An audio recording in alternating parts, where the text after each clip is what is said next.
Bien, donc nous voilà encore avec une petite vidéo.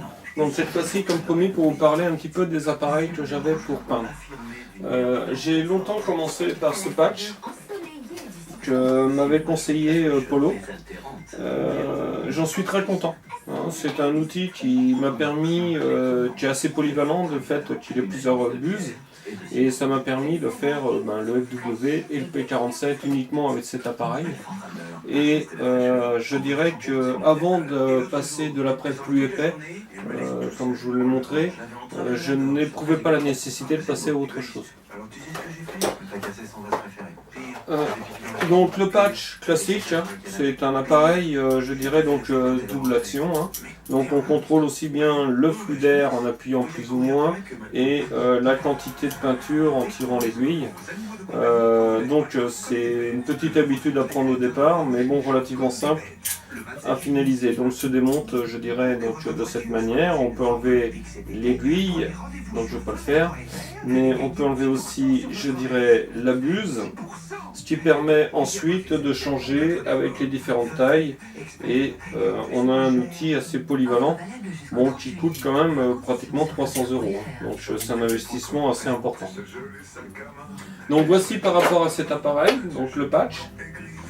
Maintenant, avec un collègue qui avait eu des petits soucis avec son avion et qu'il avait de la peinture bicomposant à base de résine, le patch ne passait pas ce genre de produit un peu épais, donc c'est là qu'il a eu l'idée. Disons, l'idée s'est imposée d'elle-même d'acheter ce type de pistolet chez Castorama. Alors ici c'est une buse de 1,5 hein, pour ceux qui se posaient la question, donc c'est une buse assez grosse avec un réservoir assez volumineux. Donc l'inconvénient pour nous, je dirais, par rapport à ce genre de choses, si c'est pour voiler un avion entier, il n'y a pas de souci, hein, au contraire, on a du volume, ça évite de refaire relativement régulièrement de la peinture. Si je démonte la tête, parce qu'il est important de ne pas serrer toutes ces pièces, hein, ça doit se serrer qu'à la main.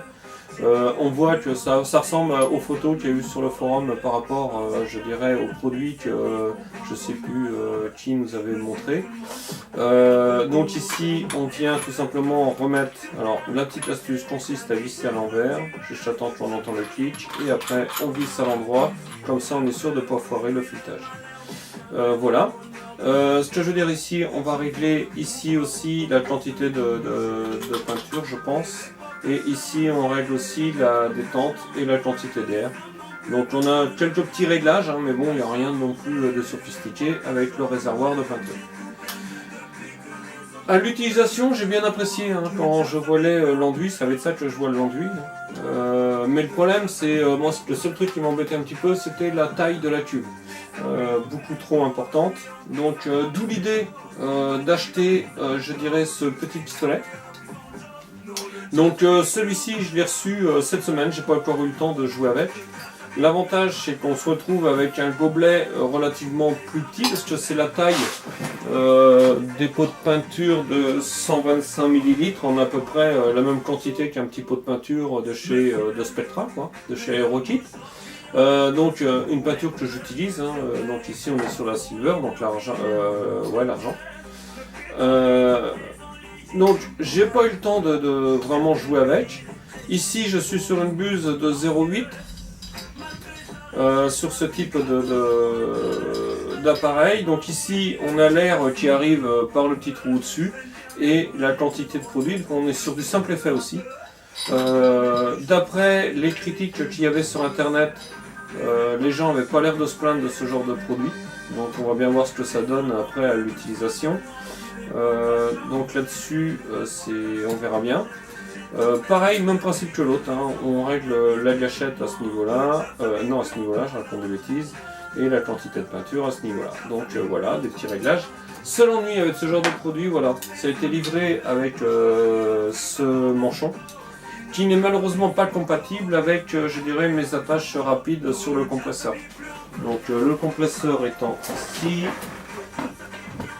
Oups, il est où? Voilà, il est là le bout du tuyau. Donc ça, pour mettre dedans, c'est mort. Donc ici, c'est même pas la peine d'essayer d'emboîter, ça rentre pas. Donc il a fallu acheter un adaptateur, forcément, donc qui correspond, je dirais, à ça. Et le problème, c'est que j'ai pas retrouvé avec le filetage qui correspondait ici. Donc on a toujours ce genre de problème quand on achète sur internet, on sait pas d'où ça vient. Est-ce que c'est, je dirais, un pas américain ou anglais? Est-ce que c'est, je dirais, de la fabrication chinoise avec leur truc à eux? Toujours est-il que, bon, moi je me suis pas embêté. J'ai acheté ce type de choses qui est prévu pour un tuyau. Hein, donc je vais le mettre comme ceci. Et je vais tenter de faire une brasure à ce niveau-là. Et puis comme ça, j'aurai mon adaptateur directement dedans. Alors, on va voir ce que ça donne. Hein. Si ça marche, tant mieux. Si ça marche pas, ben, j'aurai investi 3 € pour des prunes. Donc ben, on verra bien. Mais bon, je suis assez confiant sur le truc. Donc je vais travailler sur ce genre de choses assez rapidement. Parce que j'ai bien envie d'essayer ce petit pistolet plutôt que d'utiliser ce gros régulièrement, qui marche très bien, hein, mais bon, le problème c'est l'histoire de cuve. Et ce qui permettrait de résoudre un petit peu le souci que j'ai, là ça me permettrait de préparer des quantités moindres et de faire ce genre de choses sans avoir... parce que ici si j'ai pas un minimum de quantité de peinture, c'est pas top. Voilà un petit peu par rapport à ça. J'en profite pour glisser 2 mots sur le fait que j'ai reçu ma commande chez Fight Race. Donc, comme Benoît sur le forum, hein, j'ai commandé les petites bandes. J'en ai pris 3 sacs, hein, quitte à payer le port, autant d'investir, surtout pour le prix des petits sachets. Ce qui permettra de faire les lignes de tôle d'une manière beaucoup plus rapide en faisant comme Benoît, en les traçant, on met l'après et après on enlève et on a l'emplacement des tôles. Pour faire une petite maquette rapide, avoir une finition, je dis que une petite maquette, je ne vais pas décrier, je dirais, la qualité du travail de Benoît, bien au contraire, hein. C'est vraiment très très joli ce qu'il fait. Ce que je veux dire, c'est que pour ceux qui ne veulent pas s'ennuyer à faire des tôles en relief, qui demandent quand même un peu plus de temps, hein. Moi ce que j'ai vu sur les maquettes à Benoît, je suis bluffé par sa finition. C'est vraiment assez réaliste et même si on n'est pas tout à fait dans l'exactitude du grandeur, mais le rendu est vraiment très très sympathique et j'apprécie, je dirais, la philosophie de Benoît sur ses maquettes et j'en manquerai pas d'en parler. Autre chose, j'ai essayé aussi, j'ai vu qu'ils avaient des bandes cash. Alors j'ai pas eu le temps de regarder ce que c'était. C'est des bandes cash, je dirais, en matière plastique. Et c'est vrai que ça a l'air assez sympathique et surtout pour faire les bords et les contours, ça me paraît un peu moins perméable que les bandes qu'on peut avoir, les bandes de peinture classiques. Donc ça c'est quelque chose que j'essaierai aussi, histoire de voir ce que ça donne. Voilà, j'ai fait le tour et puis j'ai fait mon feignant. J'ai vu chez Fight Race qu'ils avaient des pipes au 6e, des pipes d'échappement. Donc je vais très certainement tricher et utiliser ces petites pipes d'échappement, je dirais, pour mettre sur mon P40.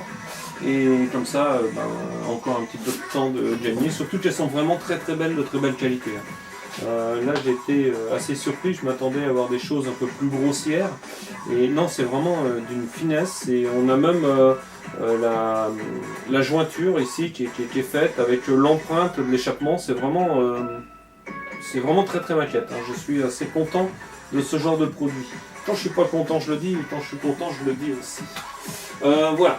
Donc ici, pour revenir sur le stab, donc en attendant, j'ai quand même avancé sur le travail. Alors je vais me rapprocher peut-être un peu.